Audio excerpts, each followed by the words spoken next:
আমাদের প্রিয় নেতা বাংলাদেশের মাননীয় প্রধানমন্ত্রী জনাব তারেক রহমান এখানে আজকে এই আলোচনা সভার সম্মানিত সভাপতি জনাব মির্জা ফখরুল ইসলাম আলমগীর, আজকে এখানে রয়েছেন আমাদের বিশিষ্ট বক্তাবৃন্দ, এখানে রয়েছেন বিএনপি নেতৃবৃন্দ, মাননীয় মন্ত্রী মহোদয় বৃন্দ, এখানে রয়েছেন বিএনপি নেতৃবৃন্দ এবং কর্মীবৃন্দ। বক্তব্য দীর্ঘ করার সুযোগ নেই।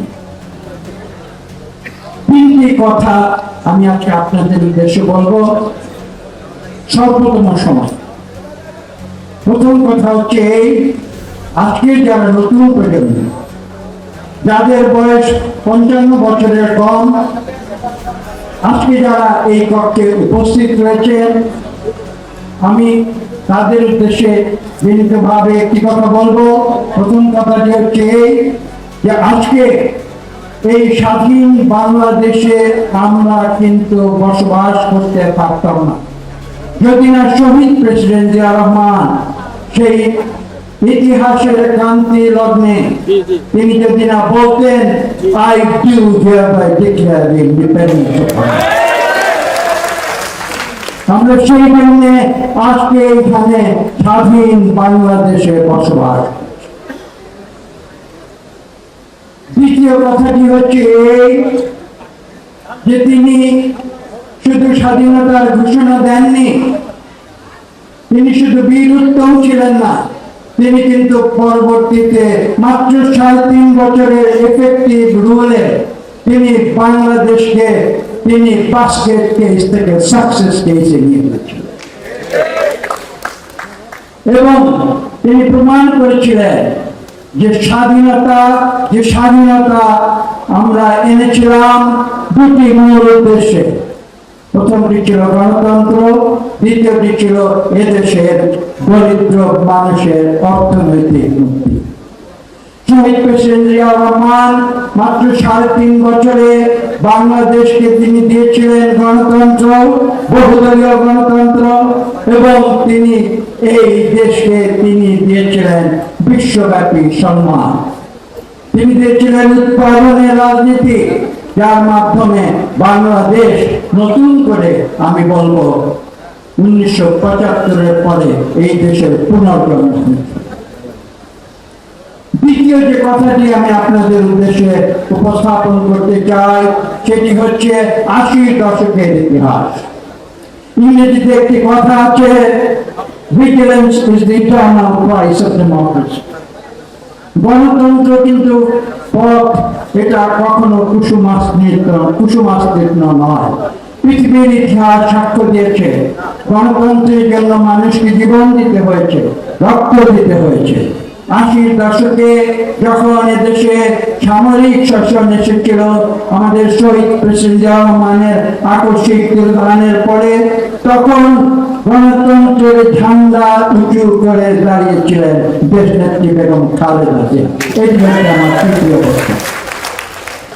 এবং দীর্ঘ 8 বছর রাজপথে সংগ্রাম করে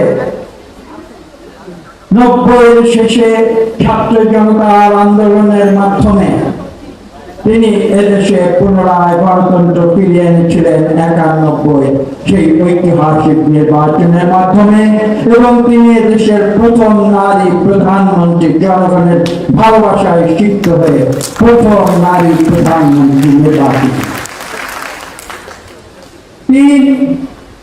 আপনারা জানেন 2009 থেকে 2024 বাংলাদেশের ইতিহাসে একটি কঠিন অধ্যায়, যে সময় লক্ষ লক্ষ মানুষ মামলা, হামলা, নির্যাতন, অত্যাচার, জুলুমের শিকার হয়েছিল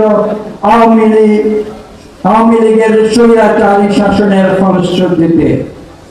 সেই আন্দোলনে বাংলাদেশ থেকে 10,000 কিলোমিটার দূরে শুধু লন্ডন থেকে আমাদের সেই আন্দোলনের দিক নির্দেশনা দিয়েছিলেন অন্য কেউ নন, আজকের প্রধানমন্ত্রী জনাব তারেক রহমান।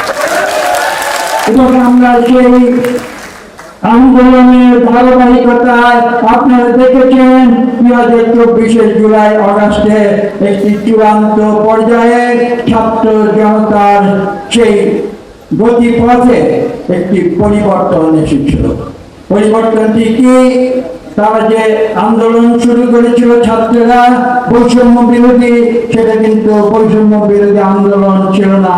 বাংলাদেশের গণতন্ত্রকামী মানুষ এবং গণতন্ত্রকামী দল বিএনপির আন্দোলনের ফলশ্রুতিতে সেই বৈষম্য বিরোধী আন্দোলন রূপান্তরিত হয়েছিল স্বৈরাচার বিরোধী। এবং যার ফলশ্রুতিতে স্বৈরাচারী সরকারের প্রধান কাপুরুষের মতো পালিয়ে যেতে বাধ্য হয়। এবং সেই আন্দোলনে আমরা যখন কাজ করেছি, আমরা দিক নির্দেশনা পেয়েছি। আমি ইতিমধ্যে বলেছি, লন্ডন থেকে আমরা দিক নির্দেশনা পেয়েছি।